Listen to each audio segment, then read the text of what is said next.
મોરબીમાં ચોંકાવનારો video viral થયો છે। ચોરી માટે કાપલીઓ તૈયાર થતી હોવાનો વિડીયો સામે આવ્યો છે। તો વાયરલ વિડીયોથી ખળભળાટ સર્જાયો છે। મોરબીના શનાળા રોડ પર સરદારબાગ નજીક આવેલી ખાનગી કોલેજમાંથી શરમજનક વિડીયો સામે આવ્યો છે। પરીક્ષા આપવા જતી વિદ્યાર્થીનીઓ દ્વારા ચોરી કરવા માટે કાપલીઓ તૈયાર કરવામાં આવી રહી હોવાનો વિડીયો વાયરલ થતા હવે હલચલ મચી ગઈ છે। મળતી માહિતી મુજબ વિદ્યાર્થીનીઓ પરીક્ષાના સમયથી અંદાજે 2 કલાક વહેલા કોલેજમાં પહોંચી ચિઠ્ઠીઓ બનાવી રહી હતી।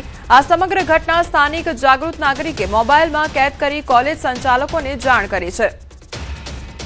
સંવાદદાતા રવિ અમારી સાથે જોડાઈ ગયા છે। રવિ, પરીક્ષા પહેલા વિદ્યાર્થીનીઓ દ્વારા કાપલી બનાવવામાં આવી રહી હતી, શું વિગતો સામે આવી રહી છે? મોરબીના શિક્ષણ વ્યવસ્થા અને વાલીઓ સમાજ માટે આ ચોંકાવનારો કિસ્સો સામે આવ્યો છે। મોરબીના સનાડા રોડ ઉપર સરદારબાગ નજીક આવેલી ખાનગી કોલેજમાં નજીકના વિસ્તારમાંથી એક વિડીયો સામે આવ્યો છે, જ્યાં વિદ્યાર્થીઓ કોલેજના સમય દરમિયાન એના 2 કલાક વહેલા પહોંચી અને કાપલીઓ તૈયાર કરી રહી છે। મળતી માહિતી મુજબ વિદ્યાર્થીઓ કોલેજના ફર્સ્ટ યરમાં હોવાનું જાણવા મળ્યું છે અને કોલેજના પરીક્ષાના 2 કલાક સમય પહેલા પહોંચી અને ત્યાં ચિઠ્ઠીઓ બનાવી પરીક્ષા આપવા જતી હોવાનું સામે આવ્યું છે। આ વિડીયો વાયરલ થતા સમાજમાં ચિંતાજનક વિષયો સામે આવ્યા છે। જી રવિ, સમગ્ર માહિતી બદલ આપનો આભાર।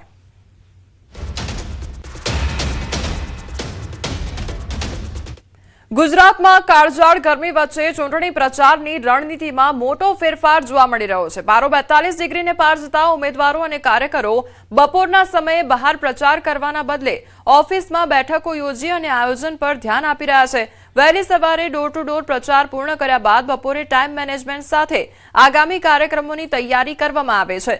ખાસ કરીને અસારવા વોર્ડમાં ભાજપના ઉમેદવારો અને કાર્યકરો ફોન દ્વારા મતદારોનો સંપર્ક કરે છે।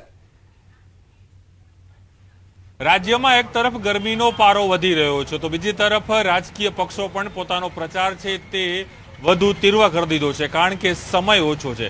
તો સાથે હવે મેનેજમેન્ટ પણ ચૂંટણી પ્રચારમાં મહત્વપૂર્ણ બની રહ્યું છે। ન્યૂઝની ટીમ પહોંચી છે અમદાવાદના અસારવા વિસ્તારના ભારતીય જનતા પાર્ટીના જે ઉમેદવારો તે મધ્યસ્થ કાર્યાલય છે ત્યાં પહોંચી છે। ગરમી એક તરફ સતત વધી રહી છે તો જે ફ્રી સમય હોય છે બપોરનો સમય, કઈ રીતનું મેનેજમેન્ટ આપણા તરફથી આપણી ટીમ તરફથી કરવામાં આવતું હોય છે?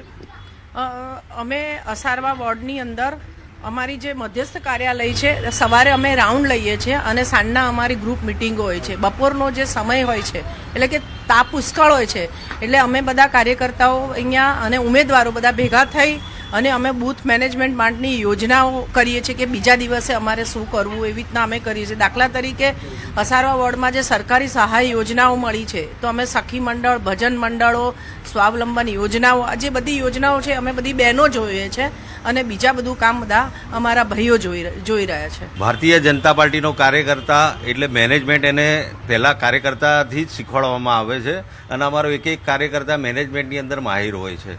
ચૂંટણી કઈ રીતના લડાવી, ચૂંટણીના ઉમેદવારને કઈ રીતના જીતાડવા અને પ્રજાલક્ષી જે કંઈ અમારી યોજના હોય એ પ્રજા સુધી ક્યાં પહોંચે, છેવાડાના માનવી સુધી, અને એનો લાભ જેને લીધો હોય એ ત્યાં સુધી અમારે આ પહોંચવાનું મેનેજમેન્ટ હોય છે। જે કાર્યકર્તાઓ છે બપોરનો જે સમય છે એ સમય સંપૂર્ણ રીતે મેનેજમેન્ટ કરવામાં પોતાનો પસાર કરી રહ્યા છે અને કઈ રીતનું આયોજન આવતીકાલ માટે કરવું, રાત્રે કઈ રીતની ગ્રુપ મિટિંગો કરવી તેને લઈને અહીં મહત્વપૂર્ણ કરવામાં આવી રહ્યું છે। તેમાં રાઠોડ સાથે પ્રણવ પટેલ, ન્યૂઝ 18 અમદાવાદ।